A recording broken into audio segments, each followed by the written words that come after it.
इसमें ख़वातीन में आलिया हमज़ा, सनम जावेद, डॉक्टर यास्मीन राशिद, आयशा भुट्टा, तस्नीम और सादिया नाज, ये 6 ख़वातीन हैं। कौन 16-16 साल उनकी उम्रें हैं। उनको भी इन्हीं दहशतगर्दी के मुकदमात में वो लाया गया और वो उनका जो ट्रायल कम चल। उम्र बच्चे हैं उनको भी इसी ट्रायल में जी, जी। रखेंगे? उन फैज़ान जावेद, शाहिद बेग, अवैध सरदार और तैयब सुल्तान 4 कम उम्र बच्चे हैं और चारों के हवाले से हमने एप्लीकेशन भी कोर्ट में दी, जो कि आज ख़ारिज कर दी गई। इनकी वजह से मॉब ने आके थाने पे हमलावर हुए, जिससे राहत बेकरी पे खड़ी गाड़ी को भी जलाया गया और सारा ये नुकसान किया।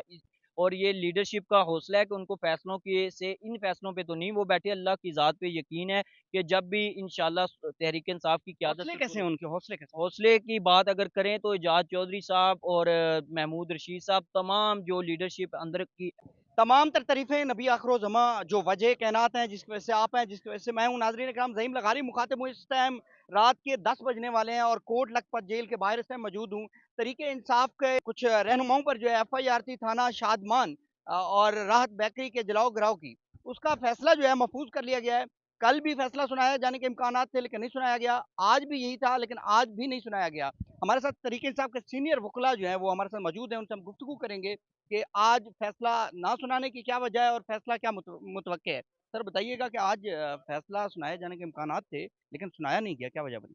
सर आज क्योंकि कुछ मुल्ज़मान की हमारे के 342 के बयान रहते थे और एजाज चौधरी साहब की अभी फाइनल आर्गूमेंट्स रहते थे, वो दिए हैं, तो अभी वो देते कंप्लीट करते-करते मगरिब 7 बज गए थे, तो इस वजह से जज साहब ने अभी क्योंकि सारी एविडेंस पढ़नी थी, इस हवाले से परसों के लिए फ़ैसला गया है। हमें उम्मीद है कि इंशाअल्लाह इंसाफ पे मबनी फ़ैसला हो। सर इसके अंदर जो ये मुकदमा है, इसका नंबर क्या है और कितने लोग जो हैं और कितनी ख़वातीन और कितने मर्द जो तहरीक-ए-इंसाफ के हैं और कौन से अहम रहनुमा हैं जो इसके अंदर मुलव्वस कहे गए इसमें 768 जो थाना शादमान का मुकदमा है उसमें 25 लोगों का ट्रायल चल रहा है, जबकि थाना सरवर रोड 103 का मुकदमा उसमें 17 लोगों का ट्रायल चल रहा है। क्योंकि दोनों मुकदमात कंबाइन चल रहे हैं तो इस वजह से टोटल जो हमारे मुल्ज़मान हैं, कारकुनान उनकी तादाद 37 है, जिसमें 8 लीडरशिप के लोग हैं, 29 कारकुन हैं, 6 खवातीन हैं इसमें। और इस फैसले में आप ये देखिए, ख़वातीन कौन-कौन सी ख़वातीन? इसमें खवातीन में आलिया हमज़ा, सनम जावेद, डॉक्टर यास्मीन राशिद, आयशा भुट्टा, तस्नीम और सादिया नाज, ये 6 खवातीन हैं। कौन से दफ़ात इन ख़वातीन पे लगाएँगे? इन्होंने क्या क्या जुर्म किया? डॉक्टर यास्मीन राशिद क्योंकि लीडरशिप में आ जाती हैं, आलिया हमज़ा भी लीडरशिप में ही आ जाती हैं। बाकी ख़वातीन के हवाले से ये कहा गया है आइडेंटिफ़िकेशन परेड में उनका रोल ये है कि इन्होंने लोगों को इंस्टिगेट किया और इनकी वजह से मॉब ने आके थाने पे हमलावर हुए, जिससे राहत बेकरी पे खड़ी गाड़ी को भी जलाया गया और सारा ये नुकसान किया। यही इल्ज़ामात हैं, दहशतगर्दी के तहत इन पे मुकदमात बनाया गया। इस दोनों ट्रायलों में जो सबसे एक हैरानकुन बात ये है कि इसमें 4 जुवेनाइल थे जिनको हम रिप्रेज़ेंट कर रहे हैं, मैं और फैसल साहब, और चारों जुवेनाइल बच्चों का ट्रायल जुवेनाइल कोर्ट में चलना चाहिए, लेकिन 16-16 साल उनकी उम्रें हैं, उनको भी इन्हीं दहशतगर्दी के मुकदमात में वो लाया गया और वो उनका जो ट्रायल कम चल। उम्र बच्चे हैं उनको भी इसी ट्रायल में जी, जी। रखेंगे? उन फैज़ान जावेद, शाहिद बेग, अवैध सरदार और तैयब सुल्तान 4 कम उम्र बच्चे हैं और चारों के हवाले से हमने एप्लीकेशन भी कोर्ट में दी, जो कि आज ख़ारिज कर दी गई इस बिना पे कि बिलेटेड स्टेज पे एप्लीकेशन आई है। ये जुवेनाइल थे लेकिन मैंने उनके हवाले से बे फॉर्म भी हमने जमा करवाए हैं। इंशाअल्लाह हमें उम्मीद है इंसाफ पे मबनी फ़ैसला होगा। सर जिस तरह पहले फैसले आते रहे हैं उस तरह होंगे या आपको लगता है कि ये फैसला जो है ज़रा बेहतर आ सकता है तहरीक-ए-इंसाफ के रहनुमा के लिए? देखें जी, पहले फ़ैसले के हवाले से उनके अलग-अलग फैक्ट्स थे, लेकिन ये अगर कहा जाए कि इस फ़ैसले में कुछ ऐसी चीज़ नहीं है जो प्रोसिक्यूशन साबित कर सके। आप इस चीज़ से वाज़ेह कर लें कि इस्तग़ासा ने जो गवाहान पेश किए, उसमें रोज़नामचे के रजिस्टर में ये चीज़ साबित हुई कि वक़ूए के दिन 1800 गोली चलाई गई, जो पुलिस की तरफ से आम पब्लिक पे चलाई गई। उसके रिएक्शन में अगर मॉब ने कोई पत्थर मारे हैं, कोई स पहले तो वो 1800 गोली के खोल किधर गए, पूरे गवाह में जो हमारे सीनियर हैं बुरहान मुअज़्ज़म मलिक साहब, उन्होंने अल्हम्दुलिल्लाह बहुत अच्छी इजरा की, लेकिन हमें उम्मीद है कि इंशाअल्लाह अगर इंसाफ पे मबनी फैसला हुआ, तमाम फैक्ट्स को जज साहब देखेंगे, तो इंशाअल्लाह ये बरियत का केस है दोनों केसेज़ में। सर बताइएगा कि इसके अलावा अ, डॉक्टर यास्मीन राशिद ऑलरेडी जो है वो 10 साल की उनको सज़ा दी गई है। उस पर अगर ये बाकी को भी 10-10 साल की अगर सज़ा सुनाई जाती है, तो उसके अलावा तहरीक-ए-इंसाफ के जो वुकला हैं, अगला लाएमल क्या होगा? कोर्ट में अपील का हमारे पास है ऑप्शन, लेकिन इंशाअल्लाह अगर इंसाफ पे मबनी फैसला हुआ, मैं पहले कह चुका हूँ, साजिश की एक ही सज़ा होती है, बरियत अगर उसमें होगी या कोई बंदा कन्विक्टेड हो गया, तो एक ही दफ़ा एक ही साजिश हुई ना, आप बार-बार एक ही साजिश में कितनी दफ़ा सज़ा देंगे? ऐसा कोई कानून पाकिस्तान में मौजूद नहीं है कि एक ही साजिश की बार-बार सज़ा हो। सर ये जो फैसले सुनाए जा रहे हैं, इसके अंदर तहरीक इंसाफ के रहनुमा या शाह कुरैशी साहब या डॉक्टर यास्मीन राशिद साहिबा होती हैं मौजूद? जी, जी, सारे लीडर आज मौजूद थे और 7 बजे तक उधर ही मौजूद रहे हैं फैसला सुनने के लिए।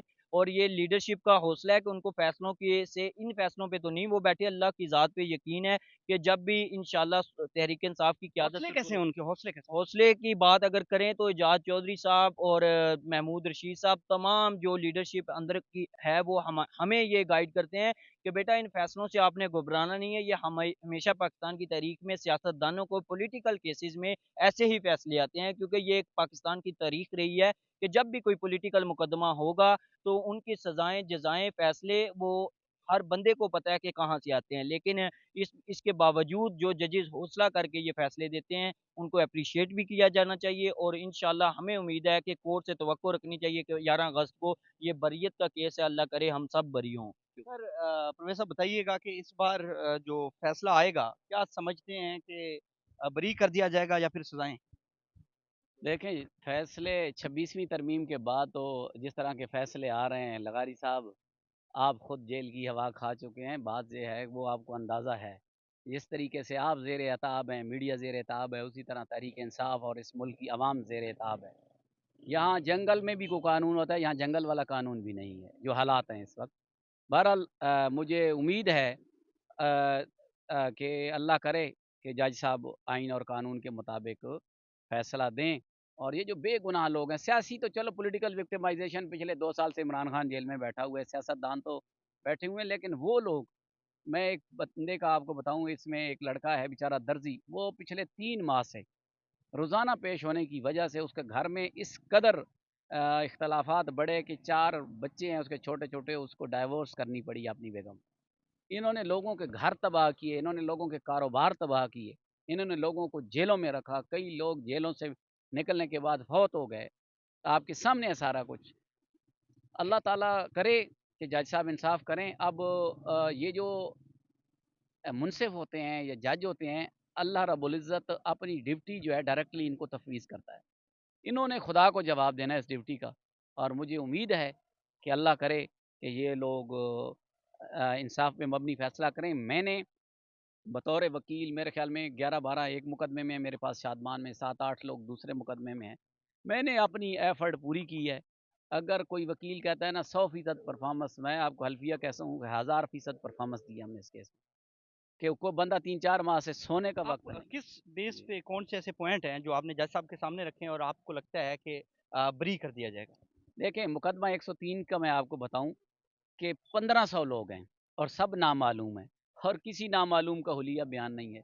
मुझे बताएँ, जब मुद्दई ने एफ़आईआर में हुलिया ही बयान नहीं किया तो फिर तो आपको पकड़ लें या मुझे पकड़ लें।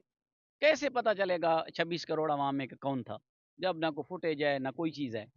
दूसरी बात, उसका जो मुद्दई है और उसके जितने गवाह हैं, वो तमाम के तमाम थाना अपना बदामी बाग के हैं। मुझे बताएँ, वक़ूआ हो रहा है 4 बजे गुलबर्ग में, सबसे पहले किसको पहुँचना चाहिए? थाना सरवर रोड को, फिर शुमाली छावनी, जनूबी छावनी को, फिर डिफेंस ए को, आरे बाज़ार को, इधर से अपना गालिब मार्केट को या लिबर्टी को।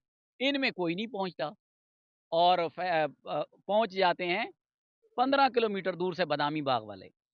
अगली बात बताऊँ, जो मुद्दई है एसएचओ है, अब वो डीएसपी है, मुजाहिद एसएचओ साहब, को अब डीएसपी बन गए वो माशाल्लाह। डीएसपी बन गए। जो इसका मुद्दई है, वो कहता है कि 4 बजे का वक़ूआ है। उसके तमाम गवाह कहते हैं हम तो 6 बजे पहुँचे, जो उसके साथ उसी गाड़ी में आ रहे हैं। और उसने जो मेडिकल कराया अपना, एमएलसी जो बना उसका, कि मैं ज़ख्मी हो गया था को 20-25 दिन बाद, उसमें जब हिस्ट्री लिखी डॉक्टर साहब ने, तो उसने उससे पूछा कि ये कब वक़ूआ हुआ? तो उसने कहा जी 6:30 बजे। आप मुझे बताएँ, इतने तज़ाद के बाद तो क्या सज़ा कहा देनी ये जाता है लोगों ने? जजेस पर प्रेशर होता है कि वो प्रेशर बेयर ही नहीं करते, उनको सज़ा देनी पड़ती है। कौन-सा प्रेशर होता है? क्या ये जज साहब जिन्होंने कल फैसला 11 को फैसला सुनाना है, तो आपको लगता है इन पर भी कोई प्रेशराइज़ किया जा रहा है इनको? देखें, प्रेशर तो काज़ी फ़ायज़ ईसा साहब की ज़िंदगी देख लें, उसके साथ क्या हुआ कि एक छोटे से बच्चे ने उनको कहा कि लानत हो आप पर। यानी एक चीफ़ जस्टिस के साथ जो कुछ हुआ, उसके बाद आप अंदाज़ा कर लें।